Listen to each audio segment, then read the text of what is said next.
Um vídeo do canal Cauê Extreme. E hoje, galera, trouxe pra você mais uma gameplay pro canal. E hoje, galera, trouxendo pra vocês como você pegar armadura sem pegar no baú. Como assim, Cauê? Já vou ensinar. Tipo, eu estou sem, vocês podem ver. Se eu vim aqui, ó, espera que vai. Pega minha espada. Bem, vamos começar o tutorial.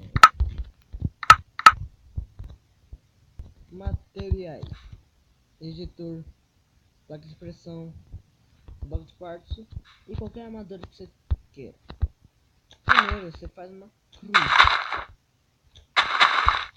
Você coloca o ejetor aqui, aqui, aqui e aqui. Aí aqui você coloca o ejetor.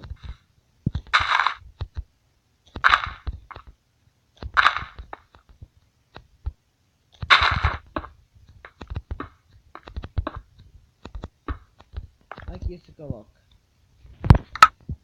Eita, que eu esqueci, muito bem. Já vai. Aqui. Aí errei. Aqui. Aqui. E coloca aqui. Agora aqui você coloca. Ai. Não tá doido?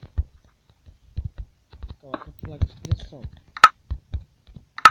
Bem, vocês estão vendo que eu estou com a armadura. Então, vamos tirar. E agora, ó, Rapidex. Bom, esse foi o vídeo, pessoal. Se gostou, deixa o like, se inscreva no canal e fui.